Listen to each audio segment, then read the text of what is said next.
What's going on, everybody? It's your boy Hussein and your host of the Art of Resilience podcast. I'm here with the amazing Aakanksha from Portland State University. She has been a remarkable person that I got to work with earlier in 2020 when we were getting ready to set up a sort of like a little market for refutees here at Portland State University. And then you guys, we'll get into the story a little bit, but unfortunately, COVID hit and it changed all the plans. But I'm so excited that she's here with us today to tell us a little bit about her story, her background. She's a student here at PSU, but she's an amazing leader already, sort of paving the way for other students and creating leadership and opportunities for organizations like Refutees and so many others. So I'm so excited to have you. Thank you so much for coming. This is an awesome scene that we've set up here. We're on parking structure number one? Number one, which was an impossible place to find parking when I was going to Portland State. It's the best one. It's the best one, right. But now it's pretty much empty, and it's lingering, and all you see up here are pigeons hanging out. And skaters. Skaters yes, that we almost hit on our way up.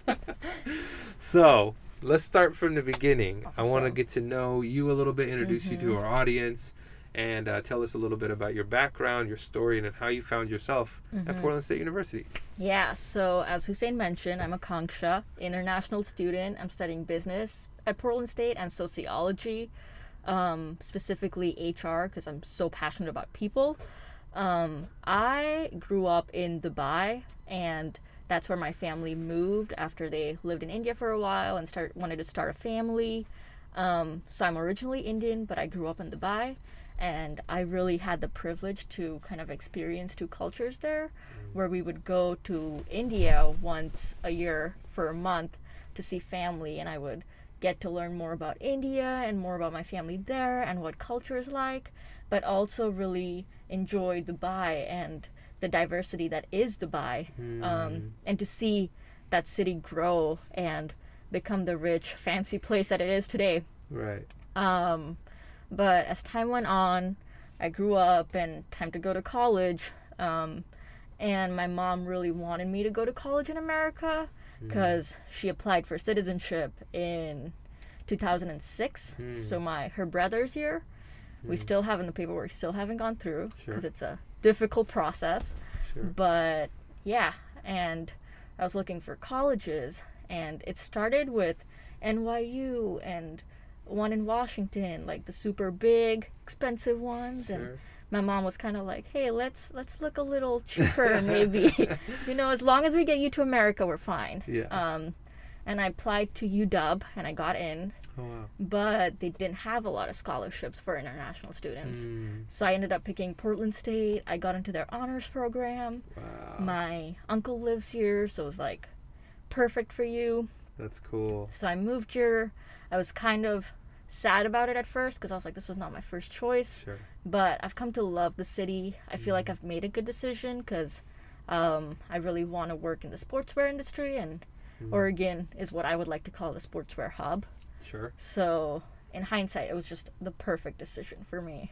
That's awesome. Wow. Short, but great story, right? Yeah. So real quickly, I want to just touch on you talked a little bit about Dubai. You talked a little bit about that culture, the Indian sort of migration, if you will, right? Tell us a little bit about what it was like to go to school there, learn English in a new and bustling, thriving new city. What is that like for people who don't know? It was very interesting because I got to experience Dubai go through that transition. When I was born, it was just sand. It was desert, little buildings here and there. Right. And now there's like super fancy, tallest building. Everything's shiny. Everything's perfect. Lamborghinis. Yeah, like the cops have better cars than you. Yes. So it was very interesting to see that transition. With school specifically, it was very intense as I've moved to America and learned about American education. Growing up, I spoke English at home because that's what my parents spoke to me in. Okay. But I would hear them talk to each other in Hindi or in their dialects. Sure. And then when I joined school, our school required us to learn 3 languages from the first grade up. Wow. So it was French, Arabic, English. Then you had Hindi, you had Marathi, Konkani, like all these dialects. Wow. And I remember when we'd go to India, my cousins would always make fun of me because I learned Hindi by listening to my parents. Right. So I would mix the dialects up. So certain words will be in Hindi, the other ones will be in Marathi, the other ones will be in like Konkani, and they're like, hey, I understood the first part of that question. I don't speak the other dialect. I don't know what you're saying there. Yeah. So I would always like find the easy way out and just pick pieces and put them together. But definitely enjoyed the fact that I got to experience that. Also, growing in Dubai, it's very diverse in sense of religions, in sense of ethnicities, where people are from. So I grew up in an Indian household, but there are Pakistanis, there are people who are Canadian, there are people who are European, there are people who are from Sri Lanka. Sure. So all these different places, it kind of became normal for me to see, oh, you're Muslim, cool. Like I'm Christian. It's like it's very cool there. Right. But when I came here, it was like, oh wow, you're from India? That's crazy. Tell me more. Yeah. And I was like, that's weird that it's a big deal, you know? Right. So that was kind of interesting making that switch. Yeah. And now suddenly, because you're from India, it's like, whoa, that's fascinating. Yeah. But it's also like, it's funny because then you have to kind of not really explain yourself, but you're not technically like your bloodline, right, draws back there, right? Yeah. You know, but it's not necessarily, that's not where you're from, right? Like I grew up in Dubai, in the hub of these different religions, these different ways of talking, these just every language, you know, all this stuff. And then you're growing in a place where it's growing so fast. Yeah. Like the growing pains of the city. Which is just fascinating in of itself. And as the world watched how Dubai came to be, almost like you know, for me, I tell people like, I think somebody rubbed a magic lamp, and then a genie was just like done. You know what I'm saying? Because in 20 years, it was like Dubai. In my head, I'm like, someone found some money under their bed and was like, you know what? I'm gonna build a couple buildings. You know, it's really fascinating to see that growth. But then here you are, kind of coming from this big city, because Dubai is huge, and Abu Dhabi and all these places are huge, and so you essentially immigrate here to go to school, and then you're kind of hit with this new experience, and you're trying to also, I'm sure, also in the essence of growing yourself and understanding yourself in the world, right? That is to be. So what's it like? What has it been like going to school here at Portland State? You know, were you met with open arms, or was it been kind of like weird? What has that been like for you? Initially, it was definitely challenging because, like you mentioned, it was not only the first time I'd moved, I was living by myself for the first time. Wow. So I was so used to living with my family, living with my parents. People are always around. Now you're kind of by yourself, but you're also on another time zone. So if you want to call your mom, you're going to have to wait 12 hours till she's awake. Right. So it's kind of new space, a little scary, but I think for some reason I really like that adventure. I really like kind of being pushed and trying to that's something that I really enjoy. And obviously, like, I would love to identify the fact that I'm privileged enough to figure it out in America, where it's kind of easy. It's not that hard. But it was still scary, but exciting at the same time. So I know the first year was pretty rough, but I got a job like with the center and met people and kind of figured out what I wanted to do. So figuring out that community, building it with people rather than just joining a community kind of just helped me, and I feel more grounded. And I remember freshman year, I told my mom, there's no way I'm staying in Oregon. I'm like, I'm moving to East Coast. I feel like they're more diverse there, more people. Like, I'll do my MBA there and I'll find people and, work there. Yeah. But I don't want to leave. Like, my friends are here, people are here. Like, I feel like Oregon's where I want to be for a while. Absolutely. You know, it kind of grows on you, right? Yeah. The summer for sure grows on you, right? Like that's why we stick around and through the winter because it's funky. Yeah. But then we stick around for it. But good for you. Good for you on like the idea that you sort of stepped into your fears, right? You stepped through them to realize there's something else waiting for you on the other side is what I'm hearing. And kudos to you because that's difficult. You know, for young people, I know when I was starting Portland State too, you know, just going from Beaverton to Portland, right, where I got to grow up, that, you know, just driving and, you know, all these things, I'm like, oh, man, like it wasn't necessarily difficult, but it was like still a transition you have to make because you're going from suburbs to city. And then I was met with more diversity, more people of different backgrounds, different faiths, different, you know, just, again, it's a city, right? It attracts those kinds of things. So, but it kind of opened up my eyes as to what can be, what could be, if only I could step through my fears. And so, you know, real quickly, let's talk about that for a moment, and then we'll step into talking about your role with retail leadership, because I think that's fascinating. But, you know, I want to pause for a moment and really kind of hone in on that a little bit. Like, you know, as a young person coming from a different country, different ideology, you know, all these things, but, you know, yes, you knew the language a little bit, you know, you still had a little bit to go though, right? Like, how did you, you know, for us listening, for the people listening they're kind of like waiting to do something, waiting to take that leap, waiting to, you know, and sometimes they don't necessarily have the support, right? They don't have that mom and dad going like, like cheerleading them on, you know? And not all of us do. That's just how it is. The world is just funky like that. So in your perception, you know, what helped you in those moments of where you felt fear and maybe potentially self-doubt or anything like that ever crept up? What did you lean into, and how did you lean into that kind of helped you build that like layer of resilience? I think for me, it was the understanding that not a lot of people get this opportunity. A lot of my cousins are currently doing college in India or in Dubai, and that doesn't suck, but to them this is a dream. Like my life is a dream. Whereas I look at other people and I'm like, oh, your life is a dream. Like you're working at Nike as a director for this. That's my dream. Whereas they're looking at me and I'm their dream.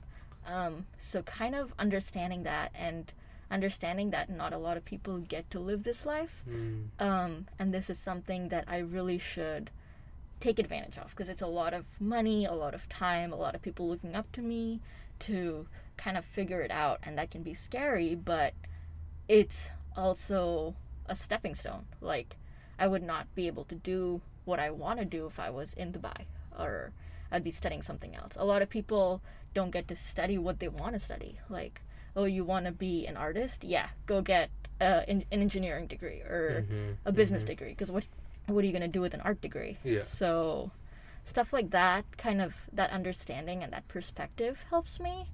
Also, that not everything has to be scary. Sometimes you just have to do it. Like it's the Nike slogan, just do it. Like just go out and just do it. Like it's not supposed to be scary. Take that first step, and if you're wrong, like you'll figure it out. I've made mistakes and I've figured it out. Oops, sorry. I've made mistakes and I figured it out, and like here I am, you know. And I just turned 21 2 weeks ago. I'm gonna make mistakes. I'm still young. Very young. I'm still very young. I will make mistakes as I move on. But I need to look at that and I need to learn and I need to build on that because like I'm human. Everyone's human. We're all gonna make mistakes. So don't be afraid to step out and just do it. I love that. What an awesome perspective. Thank you for having that, first of all. And as a young woman, you know, stepping into your fears, stepping into what's possible, right? And that's where you're seeing through the fears, right? Is like what's possible for me. And I got all these people sort of, you know, behind me who are not only supporting me but also looking up to me to potentially open up a door. Maybe 2, maybe 3, maybe I can bring someone else here, right? And so they're hoping and praying for your success as well, right? And I think that's magnificent, and way to take on, feeling not necessarily the pressure, but the opportunity, right? Because Yeah. you can look at it both ways.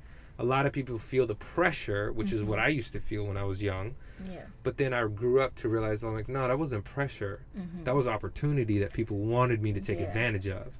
And so that's really enriching to Yeah, know that and- you're in that mindset as well, in a different perspective. Mm-hmm. And I think switching that perspective up is so important because Mm. that's where I was freshman year. Like, I didn't want to, for me, it was just school. Like, get your grades, go Right. home, you got your A's, you're good to Yeah. go. But you're really wasting time. You're wasting a lot of things just living in that bubble. And I learned, I'm like, I'm not going anywhere. And I'm not taking people with me. Like, Right. what am I doing, you know? And it's so important to switch that perspective as soon as you can and just look at everything as a stepping stone, because not everything has to be something that holds you back. Like, obviously there are things in this world right now with COVID and a lot of things happening, but really finding a place where you can grow, and help other people grow and take other people with you on that journey. I think that's so important. Wow, that's a very powerful perspective, and I Mm-hmm. like that you will essentially service in that, right? Like how we can help ourselves sometimes. A lot of people don't realize is by turning to help others and Yeah. figuring out the needs of others, Mm-hmm. and that process, the in between bridge, is work, right? Like you have to reach out, you have to call, you have to, Yeah. fill something out. Like you have to reach out and ask how you can help somebody or how you can be of service. So that's great. So you found yourself. Here you are. You're taking advantage of your opportunity. You're pushing through. Still very young, but have a bright future and a very unique and sharp perspective on the idea of just going for it, and stepping into that fear, which I really appreciate, because that's an essence of resilience that yes, us immigrants of all types and forms, like we share, right? Yeah. And I appreciate that. So tell us how you got into the Center of Retail and retail leadership, and what that's about, how you work with community, and just kind of how we met, right? And Yeah. what does that work entail? How do you serve in that role? So this is actually an interesting story because Yes. I literally remembered it last night. Good. But when I decided to come to Portland for college, my parents decided to drop me off, and they spent a month in America, and we did one of those college tours. Sure. It was like, yeah, it's just very, you're gonna remember this 15 days later, like, and when we were walking, I remember the tour guide pointing at the pop-up space below that you were gonna work in, and was like, yeah, this is where recruiters come, and they kind of use the space, and like they hire students because it was a business school. And I was like, cool. And my dad kind of whispered to me, he was like, hey, make sure you stay really close to this place or this Wow. space, because you need to find a job, so stay close. And it was just a joke. And a year goes by, and I was done with freshman year. I'm a sophomore. I was like, okay, I figured the college out. I know where my buildings are. I know where to go.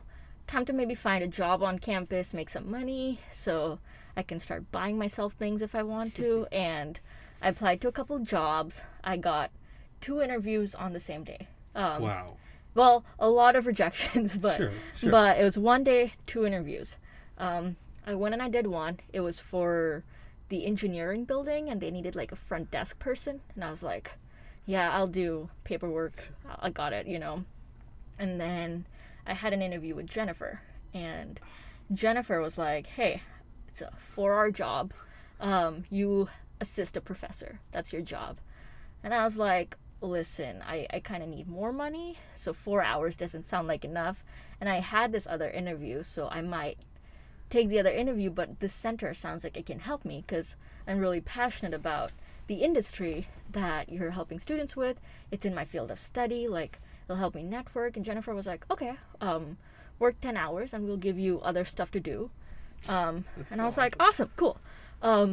Don't tell her this. I did not get the other job. That's awesome, but you leveraged it. I was like, Good in my work. head, I was like, it's a front desk. Like, come on. Yeah. But I didn't get it, which is cool. Yeah. But I got this 10-hour gig with Jennifer. And it started with helping professors, which I still do. So I'm an adjunct assistant, and I help currently I'm helping someone who works at Nike and is teaching a footwear class. And it started with small little things. It was like, hey, can you put these names on a list? Can you do this? Can you do that? And I was like, cool. And then slowly it became, hey, can you help with events? Can you help with the pop-up?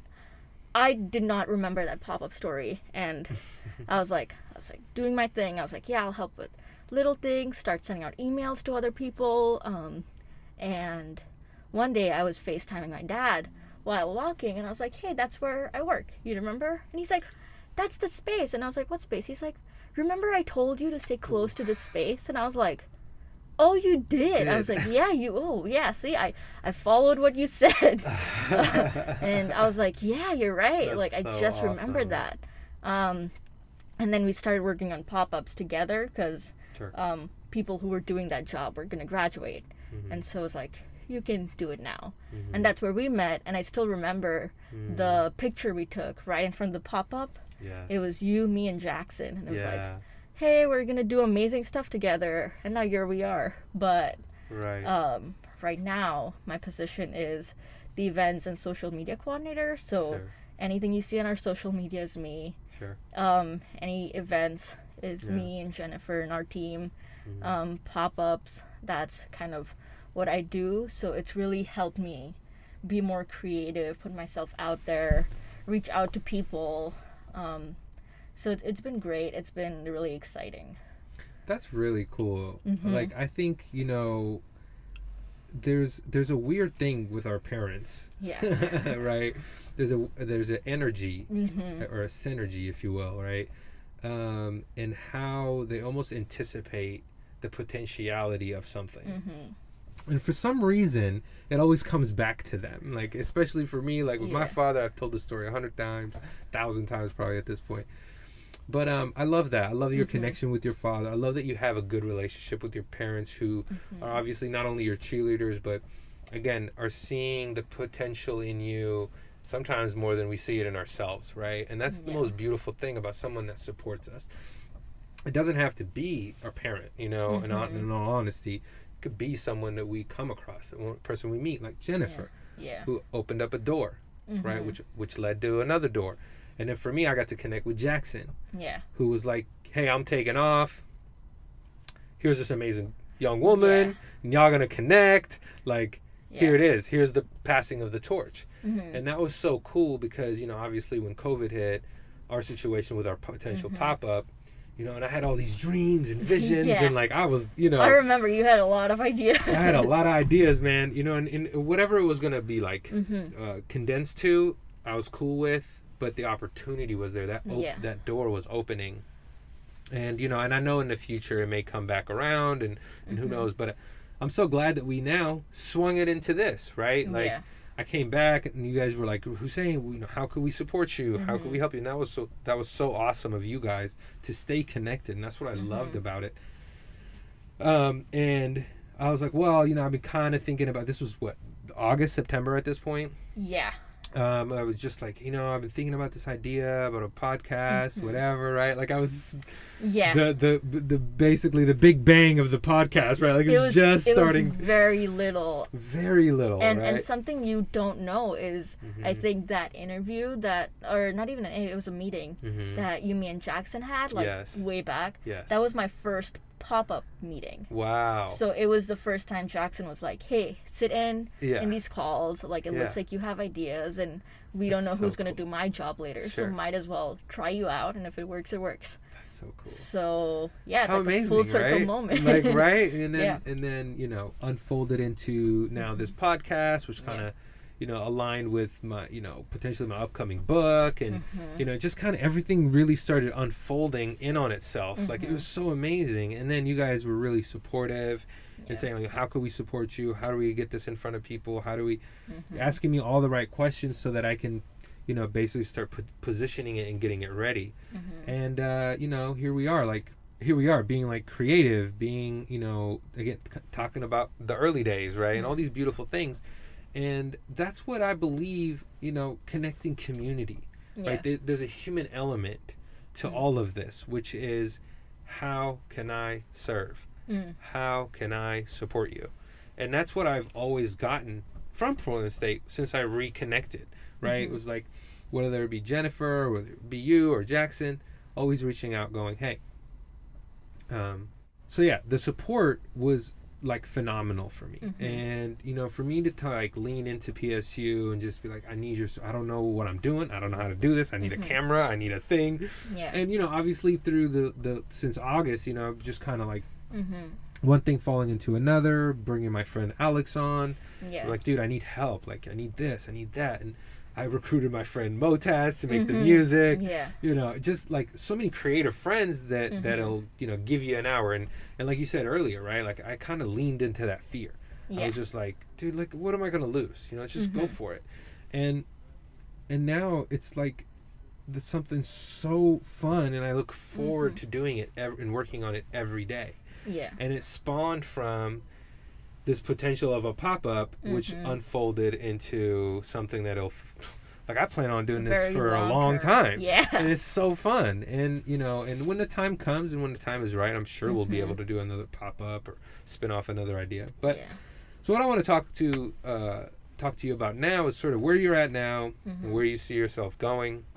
And if you have an ask, right? If there's somebody out there listening that could potentially help you in your next move or moves, you know, I would like for you to make that ask, and I'll end it with my final question. All right. So where you at? So like I mentioned this before, I don't know if we did it on the podcast, but I graduated spring, which is exciting. I finally have a bachelor's degree. Yes. But it's also scary because it's like, what are those next steps? And what was interesting was I was doing a lot of things to finish in 3 years. And because I'm done a lot earlier, it's like, oh, I didn't spend time thinking about what was the next step. And so recently I've been working on what the future looks like, what does life look like after June. And I think my biggest kind of where I want to be is I want to be working for the sportswear industry. It's an industry I really like and an industry I'm really passionate about. So Adidas, Nike, Columbia, even like smaller companies, I'm really open, but that industry is where I want to be. So that's kind of like where I'm looking at right now. So what's your ask? Give me a job if you if you know an entry level position. Yeah. Hire me. I love that. But that's something that I'm kind of looking at. Sure. Specifically in HR, I'm really passionate about diversity, equity, and inclusion. That's how I want to support the community, and that's the community that I want to focus on. So, I love that. if you know anything in that space, yeah. hit me All right. up. Well, how do people find you if they were to hit you up? Well, you can. How do you find me, huh? You can Instagram. You can Instagram me, yeah. Okay. Hell yeah, DM me. Okay. I don't know where you want to put my Instagram. It's Aakanksha.Rane111. Spell it. Oh, it's AAKANKSHA.RANE111. I love it. It could be wrong. Perfect. If or not, just follow that and add Yes. at gmail.com and email me. perfect. Or just email me, Hussein@theprintery.com, and I'll make sure the connection happens. So if any of my friends out there looking for somebody amazing, especially in the HR world, please help this young, amazing woman out. She's remarkable, works incredibly hard. You've been so responsive to all my stuff. I know that. And here you are. I mean, you're the type of person that paves the way, and is very eager to ask the right questions and position yourself to be in a place for success. So, you know, whatever the future holds for you, I'm sure it's going to hold something amazing for you. And I think, you know, there's no purpose outside of us, in my belief. It's really all embedded within us. It's just the time that unravels it and how it unravels itself. Yeah. And I think once you have an idea of where you want to go, that's a great place to start, right? Because then the universe can start putting things into place so that you could get there. So and, good on you. And like, I think another way you can support me is I've been working on a project, and we spoke about this. It's called The Parachute Media. I think 9 months ago, right before COVID, I'd met someone and we had become friends, and we were both super passionate about empowering diverse women and non-binary people of color, and creating that community for these people in Oregon. And that slowly built to like America and internationally. And so I started off as business strategist, but I've realized that I am super people focused. I want to work with people for people, and so I moved to community engagement, and now I'm director of community engagement. Over there, I kind of build a virtual club, and that's what I've been working on. So building a virtual community, planning out events, really building that space. Wow. We've been active for 9 months and have been growing, so it's exciting. But wow. Yeah.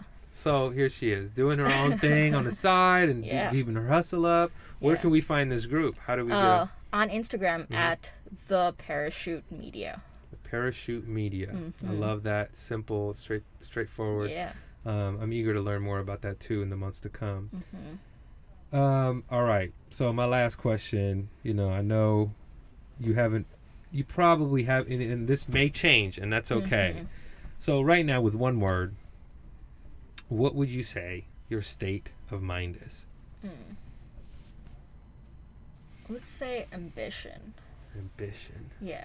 That's amazing. Yeah, I'm really ambitious. I think it's because I'm experiencing what I experienced 3 years ago. I'm back in that space where it's like, what am I going to do after June? But I feel empowered and I'm kind of ambitious. I'm like, I'm going to figure it out, It's exciting. It's not as scary as it was 3 years ago. So, yeah. I love that. Thank you for that. I appreciate it. And I feel your ambition. I feel your empowerment. Yeah. And I know it'll evolve into more amazing terminology to define your state of mind.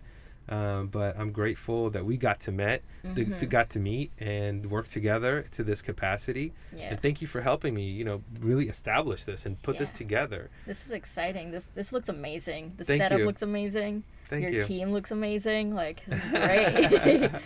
Thank you so much. I really appreciate you. And shout out to Jackson too, man. You've been awesome too. You're a rock star. So thank you for your time today. Do you have any questions for me? Do you have any? Yeah, so tell me about your life. So let's go. Well, you'll learn. You got to just watch the episode. I'll watch episode 1 again. Yes, please. But thank you again. Seriously, It's an honor. And, if your parents watch this, you have an amazing daughter. You've done a great job. And we're grateful for your support. And sending her here to this environment all by herself is something, it's bravery on your end and bravery on her end. So shout out to you too, parents, wherever you are. All right. Thank you so much. Awesome. Thank you. Bye-bye. All right. All right. Welcome back, everybody. So we have part 2 of this episode with my amazing friend, Jennifer. So Jennifer runs the CRL at Portland State University, and I am so excited for her to not only share her story, but tell us about her incredible work with this amazing organization that's sort of embedded in Portland State University. And I got to go here and I never heard about it until I reached back out and to kind of build my network and figure my way out into the university. And we got connected, and we have been able to build a relationship sort of through COVID and a little bit prior to that, where they were trying to help me create a pop-up store in this wonderful space. This space is so amazing. We had I had an array of ideas, like too many ideas. But they were helping me sort of hone in my ideas, sharpen them, get them organized, structure them. They were helping me with creating new pathways for how I can connect my ideas, my work with refutees, and what that means for students, professors, and community. All amazing things that I just simply appreciate. And so, along the way, we were able to discover and figure out a way to kind of keep that process going by creating this podcast. And so I wanted to invite Jennifer to tell us about CRL, but also, before we get into all that stuff, I want to say thank you from the bottom of my soul. You have been such an amazing, critical component to getting this podcast up off the ground. And though it started as a tiny little idea, you helped me to bring it into reality. And I'm forever grateful for that, and how you and Portland State University have been able to like sort of get behind me, be the cheerleaders for me, and really give me the structure that I needed to get this thing off the ground. And I'm forever grateful for that. So thank you so much. Thank you for coming on the show. And I'm excited. So first of all, tell us a little bit about Jennifer. Okay. Where you grew up? How did you end up here? Tell us, obviously we just chatted a little bit. You're a basketball player. I was. So Let's you be were. clear. Not anymore. I want to hear about that a little bit. I want to hear about that a little bit, of course. But I'm so grateful that you're here, and I'm excited to get into this conversation because it's wonderful. Absolutely. Well, thank you so much for having me. And before I talk about me, I want to thank you because of what you're doing in our community, the inspiration and hope and messages of positivity that you bring our community and students, and just the different examples, the Sesame Donuts story and the founders and the son, Yusuf, who went here as well. I'm really excited to share those stories with our students and show what's possible, right? Right now, there's a lot of negativity in the world. There's a lot of positivity too, but I think the negativity is overshadowing that. So we can shine the light on these really amazing examples of how people are giving back and making a difference. And I just feel really fortunate to have met you because you're such a source of inspiration for me. And I'm also learning so much from you. So I'm very appreciative, and I'm excited to share your story and everything with our students. So thank you so much. Thank you for that. I really appreciate it. So exciting. I'm so glad that it's very mutual, and I'm excited for where our relationship goes in the future. So absolutely. Yeah. So take us back a little bit. Where were you born in Oregon? I what's actually your story? was born in Seattle, Washington. Okay. My dad taught in the school there. Both my parents were teachers, actually, and he went on sabbatical to Cornell, and we went back and lived in New York. My youngest brother was born in New York, and we came back to Seattle. And I can't remember if the school had closed down or in his position. The job was not there for him anymore, so he needed to find another place. And it happened that my grandparents had a house in Cannon Beach. They had recently passed, and it was available. And so he took a job at Seaside High School, and we moved to Cannon Beach, Oregon, which is kind of different than Seattle. Just throwing that out there. Just a little. But I was like, I don't know, second grade, so I was still pretty young, and grew up there. My goal was to get out of there. I mean, it's beautiful, right? Beautiful place. And beach, yes, when I grew up there, it was much more much more like an artist community. So I love artists. My mom actually had an art gallery and would support local artists with art galleries and framed pictures. She was very entrepreneurial. Wow. She was doing that while she was taking care of us at home. But anyway, when I grew up, there was more hippies, people trying to find themselves, a lot of retirees. It's not the destination, vacation place that it is now. But I feel like I got out. I did okay. I started working at a really young age to save money to go to college. I knew that I needed to get to college to get experience and get out of the coast. I spent a lot of time with sports, student leadership, anything to stay focused and stay out of trouble because it would be really easy to do that. Yeah. And my dad was a teacher in the high school, which kind of helped me stay focused. So graduated, basketball was my main passion. I spent a lot of time with basketball, but was not good enough. What position did you play? To go to that. I played forward. That's awesome. And I'm kind of like, I should play guard because I'm just not tall enough, right? Yeah, but I'm sure there wasn't a whole lot of tall people around at the time. They let me know if there were. Jeez. So I got some scholarships to go play college ball, but I didn't want to go for the sports. I wanted to go for the academics. Oh, wow. I ended up going to Lewis and Clark College. I wanted to go back east because I was like, I need to go back east because that's where smart people go. I want to prove to my family that I can do it. But that was not in the cards in terms of money. It was really expensive. They're like, you can go. We won't come back for 4 years. Yeah. So I went to Lewis and Clark, and I had great scholarships. It was cheap. I shouldn't, it's interesting to say this now working at a public university, but it was cheaper for me to go there than a public school at the time because of the scholarships and financial aid. But it's kind of interesting to me now because I work with students in our school who are working 2 and 3 jobs while they're going to school full time. And I did the same thing to make Lewis and Clark work. So I had a job on campus and off campus. and I was going to school full time, and I rowed crew. So I did a pivot from basketball, I was in really good shape. It was fun. We got our butts kicked by like University of Washington, just like really humility and build a lot of character through that process. And one of the reasons I went to Lewis and Clark is they had a really good off-campus and overseas program. So my first plane trip and my first study abroad was India. Wow. So I could have gone to Greece, I could have gone to Paris, like all these places, but I was really intrigued to go to a place that I might not ever get to go again, and to be immersed in it as a student and learning as opposed to a tourist. I just felt like, I mean, I still was kind of a tourist because I didn't live there, right? But just being able to learn more about the culture. It's amazing. I went to India for my first Oh my gosh, where did you go? We were up in Ladakh, India, in the north, through the architecture program here. So we were so we have in a connection southern. there. Yeah, we That's were big. in Madras. So we were the state of Karnataka, and we stayed with families. What's so interesting, I'm fast forwarding, but I got to go back 2 more times to India in a professional capacity later. So I'll talk about that later. But the people, it's all about the people, right? I know that's a huge emphasis for you and relationships, and for me too, just going and experiencing people there, just incredible stories and incredible generosity and just willingness to share stories and share cultures, because, you know, I didn't know much going there. Learned a lot. And then I also went to Washington, D.C. on an off-campus program. I was a poli-sci major. So that led to me working in state government between my junior senior years in college, and moving back to D.C. straight out of college to work for Congressman Wyden when he was in the House. Oh, wow. So I ended up I was in D.C. for about 15 years. Wow. Mainly as a liaison between the public and private sectors. My whole mission has always been to try and make a positive impact in the community. And so that was my way of doing that.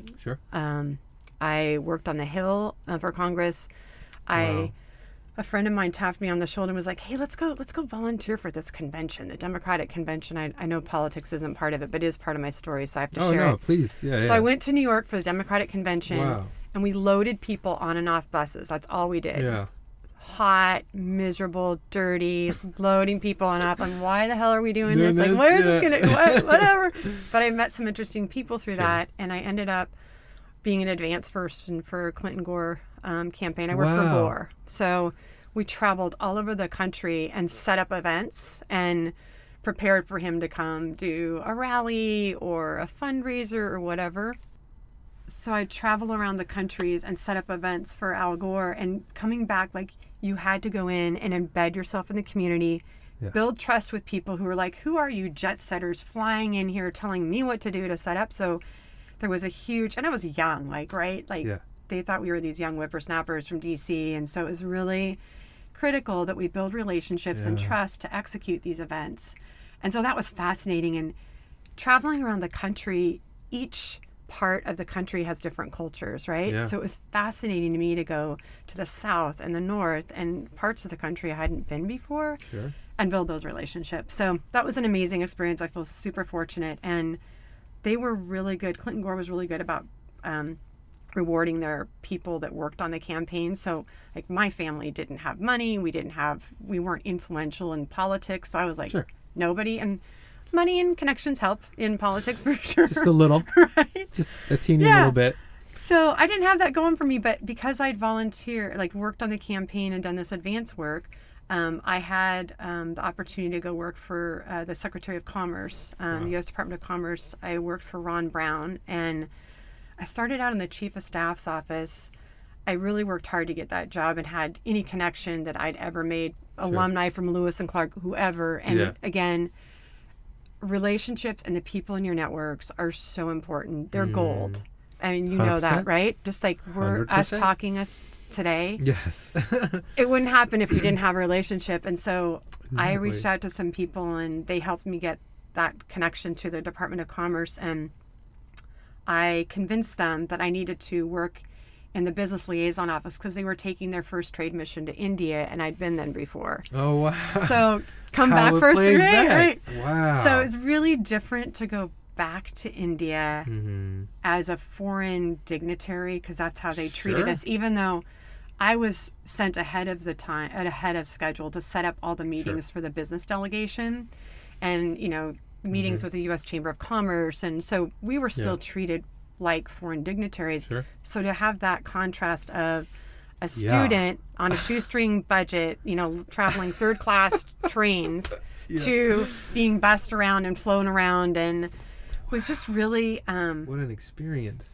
Educational too. And I felt honestly kind of guilty about it sometimes, driving by, but again, it was about the people. And so worked for Ron Brown I was part of the team that worked with Ron Brown when, I don't know if you remember, but we took a delegation to Croatia and the plane crashed. So Ron Brown, my colleagues, the businesses we'd recruited all died in that plane crash. I'm sorry. I was. What year was this? Oh my God, I should know the name of I don't remember it's like April 3rd. Like 90s? Yeah. I think it was 93. I didn't come here till 94, so I was very young. Yeah. And I had no idea what was going on in the world. It's terrible. I forget the year every. No, I don't know why. it's okay. It was April 3rd is the date. Sure. And so we. Wow. So the entire staff. So any of us that were not on the plane they were like, I just remember getting How the call. were you not on the plane? I was supposed to go to the next leg, so they'd jump ahead. They'd send us on. A few of us would go in to one place, and then other people would go ahead, leapfrog. Yeah. So I was going to the next place, and I still remember getting the call that they lost track of the plane and they couldn't track it. They couldn't track it. So that was an incredible experience on all sorts of levels, and then we had to go back and finish the mission. So we had to recruit a new delegation of businesses that had invested us in. You're going to send us back over there, and it was a military. It was a presidential trade mission, so you travel on their planes. So we had to go back and we finished the trade mission. They had Secretary Daley came in and took over the Department of Commerce at that time, and it was just it was an awful time. And then there was also a lot of concern over who was selected on those trade missions. There was concern about politics and stuff. And so I had to go back and then try and create a more transparent process to ensure everybody that it wasn't people currying favors to get on the trip. So we developed a new system to recruit people to go on future trade missions. But I left. Not too long after that, Secretary Daley wanted to bring in his own people. He didn't have that many positions to fill because there were people already there, and there's so many political appointee jobs. So I left and worked for a lobbyist for a couple years, which is where I met my husband. So that was very important part of my life for sure.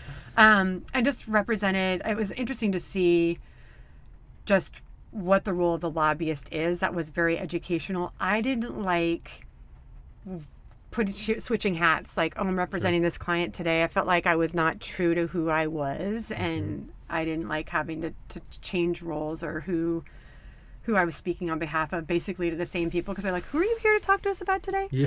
And then the last thing I did in DC was I worked for the U.S. Conference of Mayors and started a new small business program for them. So I traveled around the country and worked for communities to help support small businesses and help small businesses understand the wealth of resources that are available to them through their state, local, federal government. So that was really fun. I really enjoyed that. And then after 9/11, we moved to Portland, and I was the city's small business advocate for a while, and then moved up to the executive team at it's now Prosper Portland, but the Portland Development Commission. So anyway, that was right then brought me back to Portland. So. Wow, what a journey. I mean, I've been fortunate. To go from seaside, right, essentially. Right? Cannon Beach, actually. Cannon Beach. I mean, come on. Right, to literally around the nation and then around halfway across the world to do work there. And then something tragic happens, which sort of starts to alter and pivot the trajectory in which you were heading. Which I'm so sorry. I mean, I'm sure you had friends in that and colleagues that in that unfortunate incident. So I'm sorry for your loss there. And there are so many people at work that we tend to forget, right? As people, kind of city dwellers, whatever here, we tend to forget how many people it takes to run the world economy. Absolutely. from political to, there's so many layers upon layers upon layers, and people out there working, parents at home, kids at home, and this and that, and they have jobs, they have this, they have colleagues, there's so many layers of depth that we forget to have empathy for people who have to travel. Like right now, people can choose, but there are some people who don't have that choice. Like, exactly. This is my life, this is my work, I have to put myself in a position where my life is at risk. Yeah.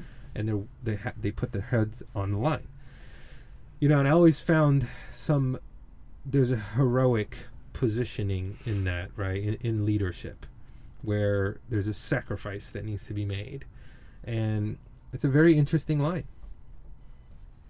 It's very powerful to know how many people out there in the world that do an immense amount of work in our communities that we are oblivious to. I know.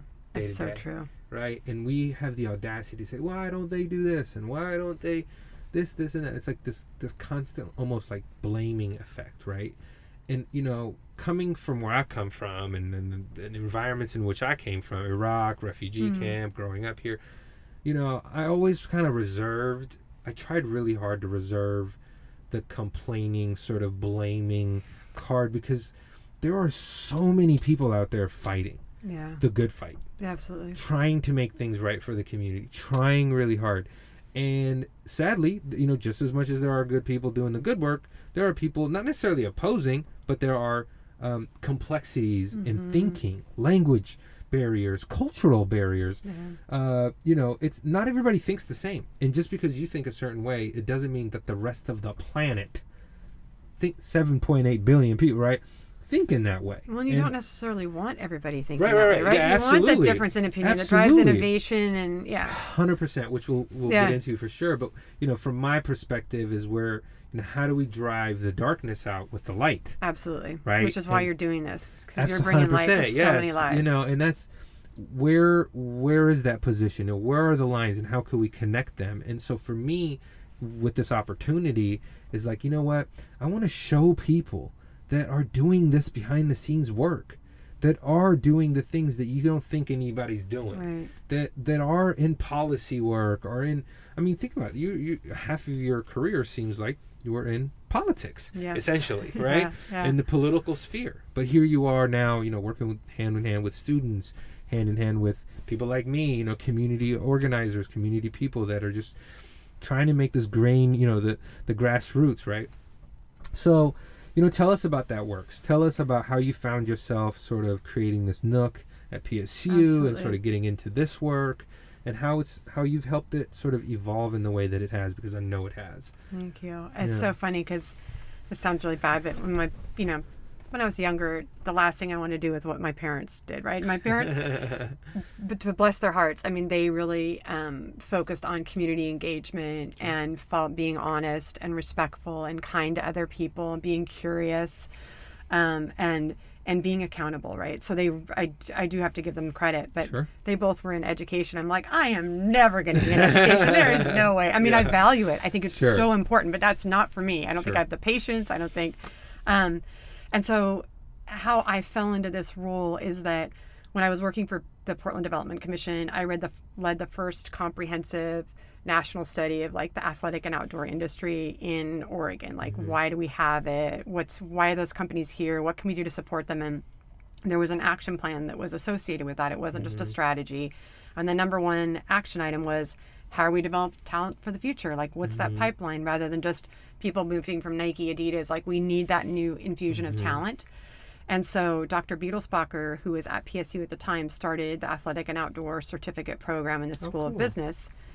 She, I was working at a startup at the time, and she was leaving to go back east to another university, and said, you should come do this work. Like, you led the study. This would be perfect for you. You love working with people. And so I came from the Athletic and Outdoor Program at PSU, was overseeing that certificate program, and started the graduate program. And I was part of the center, but the center was run by, it was more focused on food, beverage, and goods. And they kind of added this athletic and outdoor program, but it wasn't really integrated. And so I think it was like about a year after I was here. I lose track of time, especially with COVID right now. But the dean asked me to take over the center, and so I'm overseeing now the food, beverage, goods certificate program and athletic and outdoor. And the first thing I did was really try and integrate it. The center was started in the 90s with a focus on the food, beverage, consumer packaged goods because they really wanted people coming into that, students to get excited and understand the job opportunities, because a lot of people don't understand just the huge range of job opportunities in the food, beverage, goods industry, whether looking for a brand or like a Fred Meyer or Kroger, right? Or Campbell's Soup. I mean, there's so many different, or a small like Sesame Donuts. Like there's this huge range of large and small companies to plug into with really good jobs. And so they funded the center and started it to get more students interested in that industry, and then decided to add the athletic and outdoor as another, really a differentiator for Portland. Like we're both foodie and we're athletic and outdoor. Like it was a really good fit. So I've been there for a few years now, and it's really focused on developing the future talent pipeline. And I love it because working with students is so rewarding. I mean, you got to talk to Aakanksha. Yeah. She works for me in the center. Yeah. She's a rock star. And my target audience is students. And so I really need people like Aakanksha around me, helping me understand, because I'm like their mom, right? They'd be like, we don't need to listen to you. But to understand that tone and that message and how to most effectively engage with our students. And then, I get to work with them on their resumes and help introduce them to all these different job opportunities. And, a lot of our students are not traditional four-year college students. Sure. We're more diverse. We're the most diverse university in Oregon. Yep. We have a lot of students that are working full and part-time jobs while they're going to school for full-time, taking care of kids, taking care of parents. And so they have so many other challenges other than just school. And so I really get to come in and be empathetic and compassionate and understand where they're coming from, and then help them kind of prioritize and guide, but see that there are job opportunities that they can provide for themselves. They can challenge themselves, but I think equally important, find really rewarding careers. And so I love that. And then I get to work on the industry side to say, hey, industry, we've got these amazing students. You have to hire them and figure out what they need. So I develop programs that are relevant. So it's amazing. It's a dream job, honestly. Yeah. I'm very fortunate. Yeah, man. It's funny when you find your nook, right, in the world, and you find how your purpose is heavily embedded in that service, because you've been in the service world, right? And obviously, right? But now when it leads into your deeper meaning, deeper purpose, and you find it, it doesn't really matter where you're at that point. You're just like, I'm here to serve. Yeah. And you do it in such a way that's so powerful, because the moment we got in contact, we haven't let up. It's been amazing. So I'm grateful for that. So I know we have a little sign that says, free scholarship. I know you really want to emphasize these things. So tell us about the scholarship opportunity. Tell us about how people who are potentially looking for ways to get their business going off the ground, or continue structure. There's so many different things that you offer. But how can people sort of find their way to your program to get the help that they need? Absolutely. Thank you for asking that. From students to people like me, who are small business owners. I think there's so many ways that we've done it, but I think there's so many different ways. We're constantly trying to innovate. I think sometimes my students are like, oh God, we have another idea from Jennifer. What's next? But I think we're trying to be strategic. I'm entrepreneurial, but trying to stay focused on what our priorities are.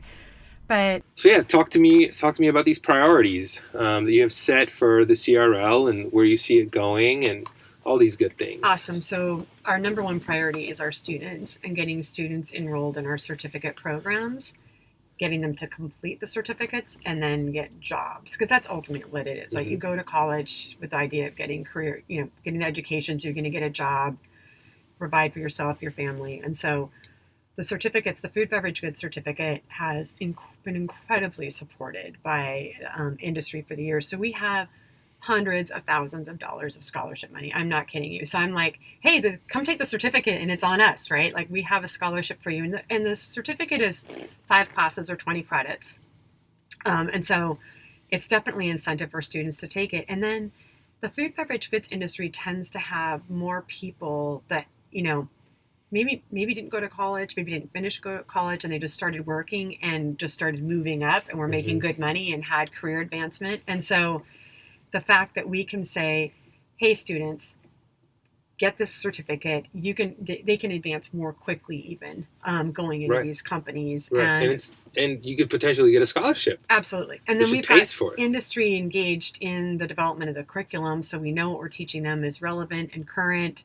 We have tons of industry people in the classroom, so they're building those relationships, going back to relationships again, right?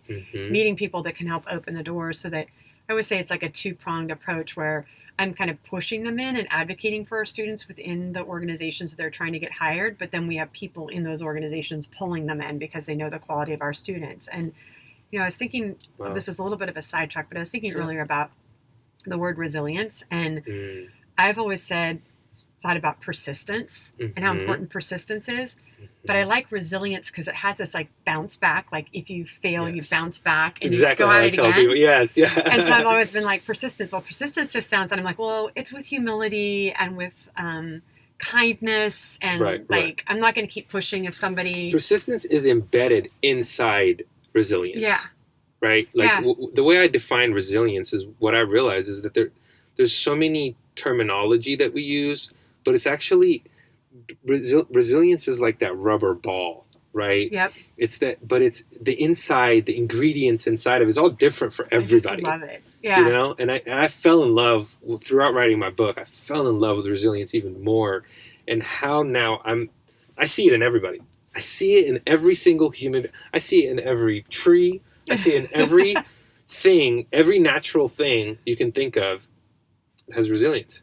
It's beautiful. And then everything we build and create, we don't even think about this as humans, I think. We embed resilience into that as well. Like, think about this concrete form, this slab that we're in, right? It has resilience within it, with the rebar, because concrete itself is very fragile, but it wraps itself around the rebar, which, I mean, again, it's amazing. It's remarkable how the word plays out in our world.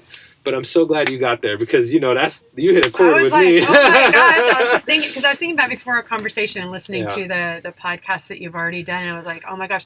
And I think our students are very resilient. 100%. And so these certificates are helping them develop tools that, will get them into the food, beverage, goods industry with a scholarship, but it also gives them some fundamental tools that if they need to pivot or go to another career or whatever, they have that opportunity and that resiliency too. And so...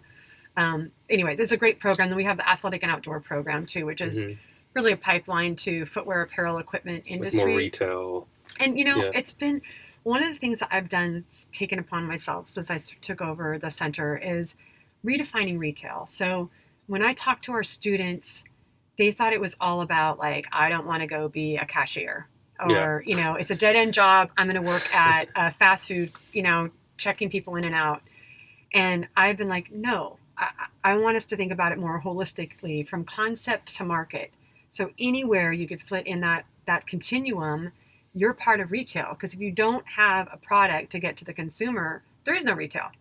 And so that helps kind of create a wider discussion and a wider opportunity for students to participate in retail, but not have it be like, oh, I'm going to be a cashier for the rest of my life. Not that cashiers are not valued. 100%. But I mean, like, yes. just to see different opportunities. Well, it's who we meet, right? Like, because when we go to a retail place or whatever, that's who greets us. Right. But let's be honest, those cashiers, right?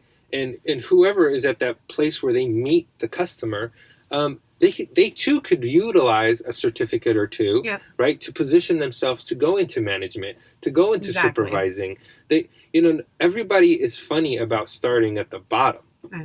Especially today. Where do you think anything starts? Right. It's funny to me because I'm like, it's like, you have to start, even if you have a degree. Yeah. Oh, yeah. You're starting at the bottom. Right. Like, even if you have any, it could position you to... You have to cut your teeth. Like, you have to pay your dues. And, like, it's pay your dues, but it's also learning. That's the thing. I'm reading a book right now, and there's like 6 principles, 6 simple rules. And the first one is like, know what your people do. Well, the best way to know what your people do is to do it. And so like, if you've done these different rules, then your opportunity to advance within an organization is going to be even more valuable because you know what the people do around you. Yeah. So No, it's remarkable, and I think that's really cool that, you know, PSU is working with it. It always has had this like flavor of working with people in different capacities. I never thought of PSU as just like this giant university, Mhm. right? I really did think about it, and when I was growing up here and going to school here, this is where I developed every ounce of gold in relationships. Mhm. Mhm. 100%. I would say most, if not 98% of my relationships were brewed here, Mhm. Especially friends, Yeah. you know, and now colleagues and people that I've met, and just the connections. People really don't understand how important relationships are. Right. You know, a lot of people have said to me, even when I was growing up, oh, it's all about who you know, especially when you're rich, and, you know, it's all. No, it's not about who you know. Exact. That's the difference. It's what you know and what you can bring to the table Yeah. to who you know. Yeah. It's when you understand your value, Yep. and you can bring that to value, then those two combine. Right. So Yeah. the moment where someone says, "Hey, I'm in survival mode. I can't dream about this thing." Right? I can't. For me to go from here to there Mhm. is magical. It's Yeah. magic.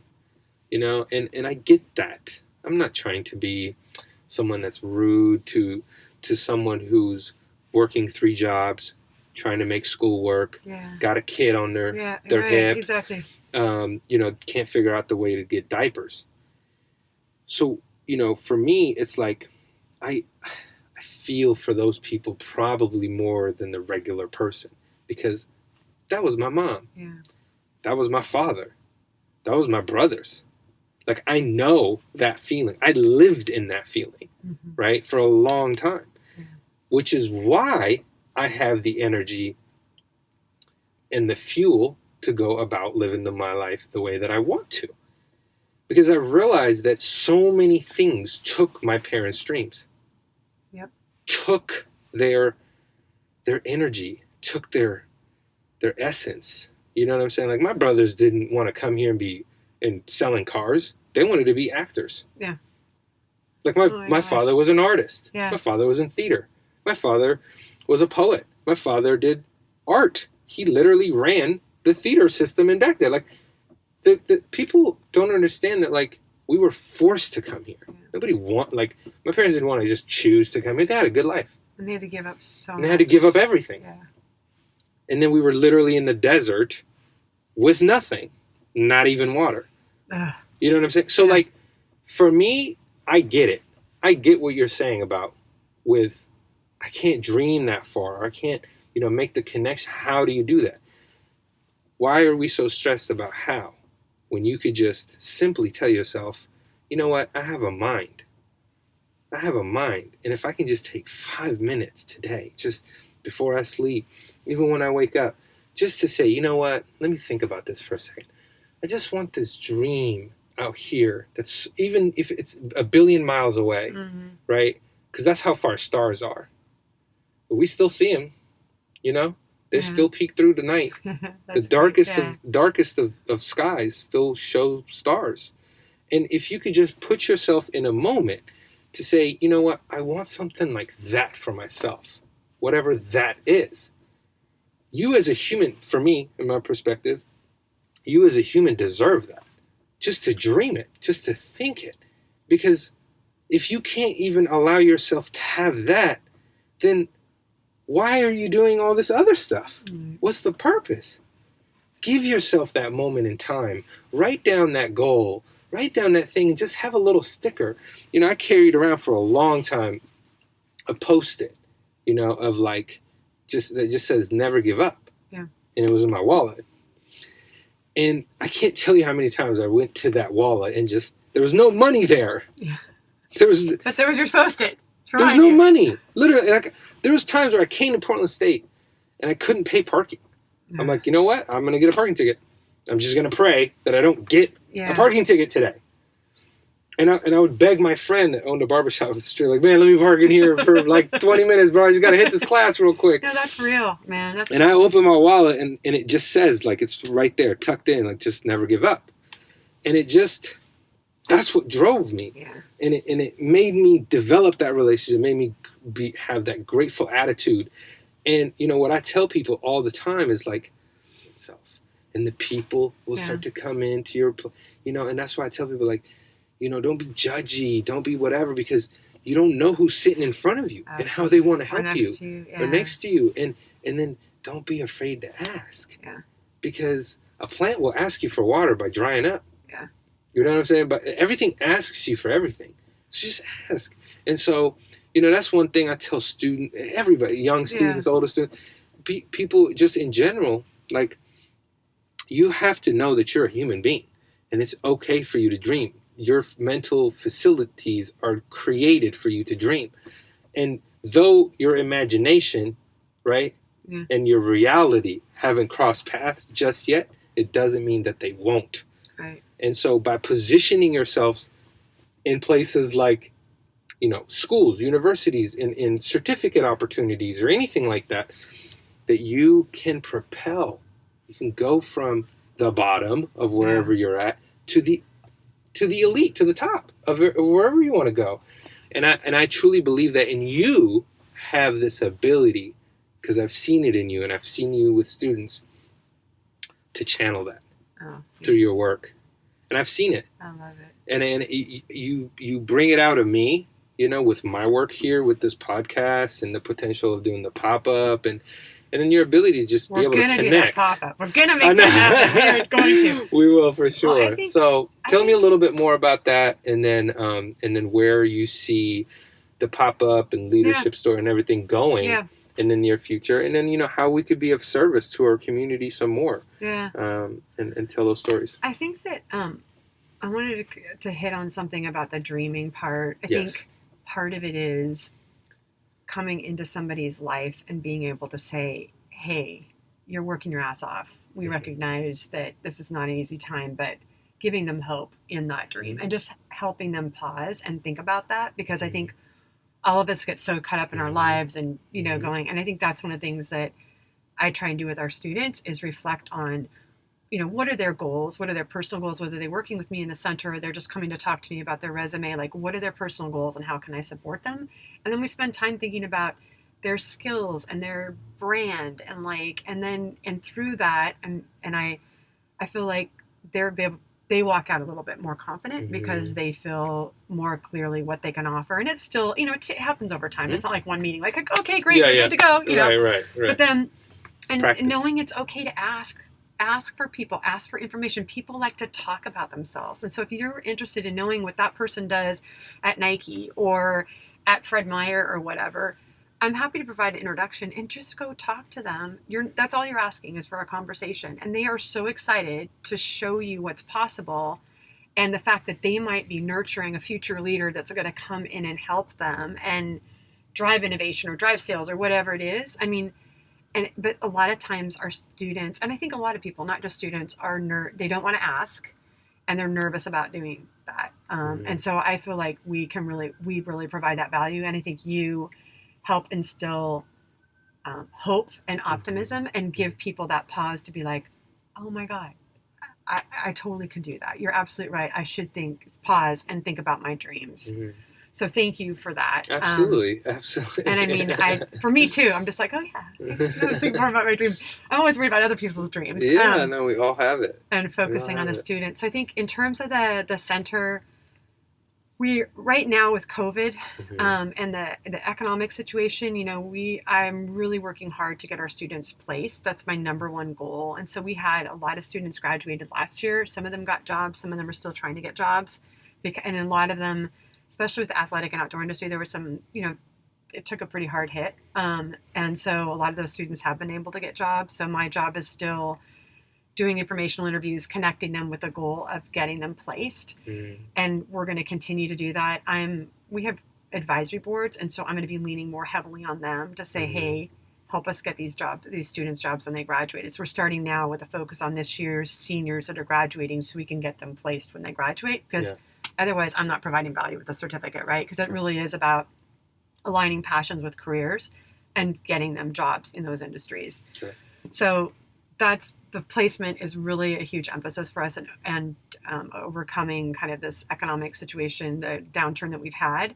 We're also working on creating non-business pathways. So not every business wants a marketing major to come in and work there, right? So we're talking to graphic design, we're talking to psychology, communications. So we're creating pathways so that students in other majors can take advantage of our certificates. That's really And that cool. means we're supporting a more diverse talent pipeline. Yeah. And, initially I was worried about it because it's 5 classes in the certificate. I'm like, that's additional time and money. Of course. Students aren't going to do it. But I was able to ask those colleges to identify 2 classes in their major that would count towards the certificate. So they take 2 in their major and then 3 in the school business. And again, we're not teaching them rocket science. It's really about culture, terminology, and relationships. Exactly. And key issues and trends, but it's the people teaching the class that are from the industry, the guest speakers from the industry, and they're all there because they care and want to help our students get into the industry. So it's a win-win. So we'll keep doing that. The pop-up, I was really excited when we moved to the new Carl Miller Center. There was this 500 square foot space that I don't know what it was programmed for, and a friend of mine had a guy at Nike do a graffiti wall at her house, and so she owed him finding a space for him to do an exhibit of his artwork. And so she reached out to me, relationships, and was like, people, what can we do? And so we kind of looked, we figured probably graffiti on the outside of the new Carl Miller Center, which is our school of business, probably not going to work. And we looked at some other walls, but we were walking through and we were like, what if we did an art exhibit? Yeah. Who would ever think of an art exhibit in the school of business, right? So we did a Solange style, it's like solid paintings over the 500 square feet. And the space is glass on 2 sides, and then 2 sides are solid. And it was just really powerful imagery. And the guy, the artist, his name's Mark Smith. He was a VP of innovation at Nike. And so he had just a really great story. Anyway, so that was that launched our pop-up program. And my goal was a couple different things. One, I wanted to create a space and an experience that would encourage, invite students to come in and see what was happening in that space. And then, we'd get to talk to them about the retail center and the jobs and the scholarships, right? But I also saw it as a way for brands, thinking about the value, right? Like we need to think about value from both sides. So brands could come in there and get exposure to students, a diverse student body. They could get feedback on packaging or branding, or sometimes so we're providing value to them in thinking more strategically about a part of their business. And then the other piece that I wanted to work in was giving students retail experience, like staffing the store, merchandising it, right? So all that part of retail. So parts of it have kind of come along. I'm trying to bring it, to connect it to our behavior lab. So our faculty run a behavior research lab so that, we could test collect some data there, and students get credit for participating in the behavior lab and giving feedback, and then testing out some of those theories in the actual pop-up space. Of course, everything's been put on hold because of COVID, but when COVID's gone, we're going to come back. We've had, Burton Snowboards. We've had U.S. Outdoor Store. We've had... I think it's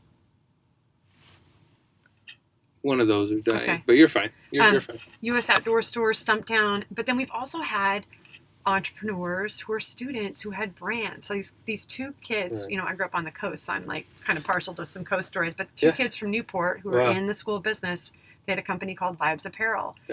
They merchandised it beautifully, and then they were there. They, every day it was open, they were there talking with students, and that peer-to-peer connection was so positive, and they got great feedback.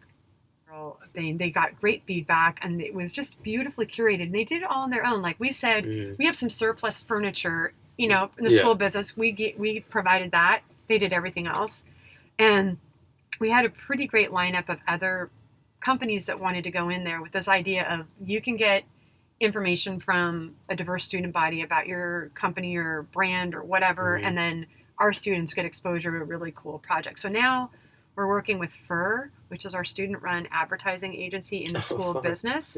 We pulled them in to say, help us develop a more curated template for how we talk to businesses about the value of the pop-up and why they should engage with us. So, that's so cool. I'm very excited about it. And then I brought another project in. It's a long story, but there's a group of downtown businesses that have been, obviously, a lot of small businesses, ethnically owned businesses that have been negatively impacted by the protests downtown. Sure. And so there's this group of, some of them are building owners, obviously, of a vested interest, but trying to figure out how can we help these small businesses. So one of our marketing faculty is taking on this project, working with some of these small businesses to develop a marketing strategy. They haven't picked the businesses yet. Sure.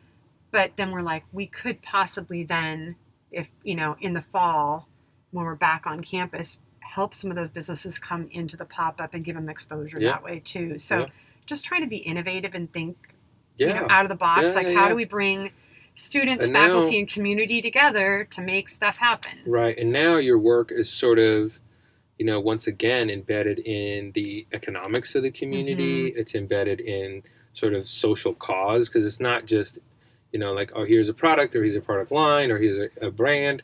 It's more like, look, this business won't survive in the next 6 months if we don't help them. Absolutely. So there's like a drive to really give them the tools, resources, maybe even some funding, or maybe even, and that's so powerful. I think what you're doing and what you're working on, where it's going, is a pivotal moment in time where retail is turning into a cause-driven entity in of itself. It has to, right? Especially everything we've been through in the last couple of years, and now where we're going. Because the primary, small business owner is cause-driven. Yeah. They're trying to support their families. They're trying to support that little local pocket of community. And if we don't uplift them, well, that money just dissipates. That whole area just kind of starts to crumble, and that's not good for real estate, for all these different parts of the economics. It's like dominoes, right? You're right. Yeah. And it's really on the back of that small business owner. So a lot of people now are realizing what it means to be a small business owner, and I'm so grateful that your vision has always worked around small business, and you're also plugging them and creating the pathways to bigger businesses that can also uplift them, or bring them in, or educate them, or help fund them in some way, or bring it. So those things are all interconnected. Absolutely. And whether you're in India, whether you're in India or Portland or whatever, right?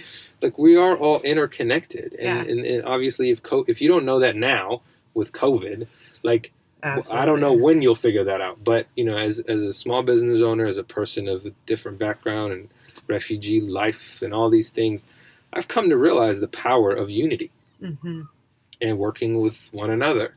And so we got to break down those barriers, invisible or not. We have to stand up and be very vocal about what we want, and how to ask for it in a way that isn't demonizing, but uplifting and encouraging. And so, I find that in your work, and I'm so grateful that we've come to that, and come to the table numerous times. And I'm beyond grateful for being able to create this little space, and that we can maneuver it all over the city, and hopefully potentially highlight some of these stories in the near future, and work with the young business owners of all types and all shapes and forms to inform us on how they too were resilient in getting through this past year, and hopefully with new light in the new year. Yeah, we are super excited to be a sponsor, and I think to see the stories that you're able to unfold and the businesses you're able to highlight. And also we had, and we were trying to redefine retail and what that meant, we came up with this tagline that's like the proving ground for the center. And it was really focused on students proving themselves, proving the value that they have, making a difference in the world, and also for businesses to come in and try new things with us. So the pop-up, your podcast, like, these are things that we want to help launch and support, because it's a benefit to the community and also to our students, not only as a resource, but they can see what's possible through the work that you're doing. Yes, absolutely. So tell me, where can potential students or people who are interested in the certificate that already go to Portland State or potentially somewhere else, and they're like, hey, there's a free scholarship over here, there's some free money that I can get in, and as right now, while things are kind of funky and whatever, I could probably use that as an opportunity to leverage it. Where can people find you and contact either you or your organization within Portland State? I know I've sort of, through social media have sort of lingered it, Yeah. lingered it out a little bit. But specifically, can you tell us on how people can find? Absolutely. If you go to Portland State University and do the Center for Retail Leadership, will come up. Information about our certificate programs are there. My contact information is there. My email. I am on email probably too much. So, my goal is to respond within 24 hours. So Sure. I try and do that. But I think the website is the best way to learn more about our programs. And then people reach out to me and I will follow up and figure out how we can help them. And the center is really a hub too, right? Like I may not have the answer or the resource to help a particular business or individual, but I'm a connector. And so my job is to figure out in the most efficient way possible who they need to talk to and how we can support them. So I would love to talk to businesses, students. We launched a program last year that the timing was wrong, but it's a pre-back certificate. So it's a consumer retail pre-back certificate. And the idea was people in the grocery industry who had earned the retail management certificate, which is delivered through the Western Association of Food Chains and their network of community colleges.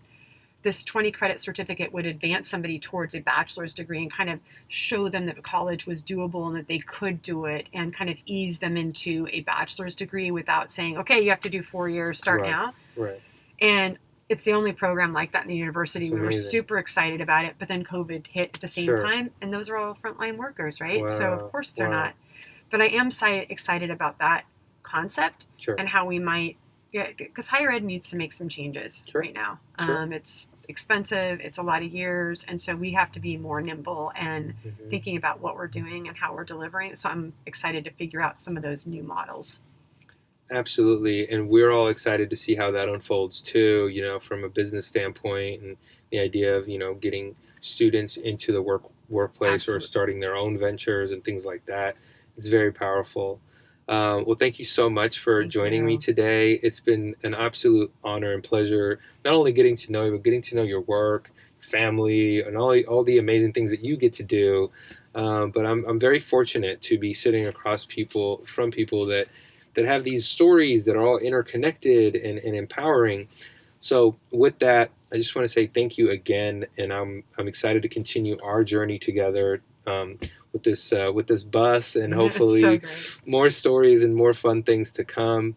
Again, I want to say thank you from the bottom of my soul. Truly, you've helped me so much really get this thing off the ground. Well, it's been my pleasure, and Yeah. I'm excited to see where it's going to Yeah. go. I'm Yeah, really absolutely. excited. Thank you so much. Yeah, absolutely. All right, so I'm your boy Hussein Albiati and the host of The Art of Resilience. Stay tuned for the next episode. I hope you enjoyed this one. Peace. Hey, wait, just before you go, I have a little more to give. I want to give you a special discount code. But first, I hope you enjoyed our newest episode, recorded live in our Art of Resilience mobile studio. I want to give a huge shout out to our main sponsors, the Center for Retail Leadership at Portland State University. Look them up at pdx.edu. Also our friends at Portland Gear with portlandgear.com and Diaspora Coffee, an amazing company helping create jobs for refugees locally. I want to ask you though, are you struggling to build a good habit, overcome some self-doubt and fears, get focused on what you want to do, build a business, start writing that book and story, simply setting up some goals to achieve this year? Well, you need some habits. And in order to build habits, we need daily practice. You got to join the Resilience Club, which happens on Mondays, Wednesdays, and Fridays at 7:30 a.m., where you are welcome to join for free and get into the best accountability club. Look, it's tough sometimes, and we don't have to feel alone in our journeys. We need some sort of push and someone to help guide us. Don't take my word for it. Look up the scientific facts behind accountability groups. You can join us easily as texting the word resilience to 503-461-1262. You can support us in two ways. One, by visiting Refutees.com, poking around, and you may find a t-shirt or a poster that inspires you. You can use the code SPECIAL20 for 20% off. This helps keep our podcast going and gives back to the refugee community. Two, if you want to further sponsor our work and be involved with our Art of Resilience project, please get in touch through Refutees.com. You can also share this episode and help us amplify our work to inspire and motivate. Thanks again for listening in. I hope to catch you next Wednesday for our newest episode. Trust me, you don't want to miss this.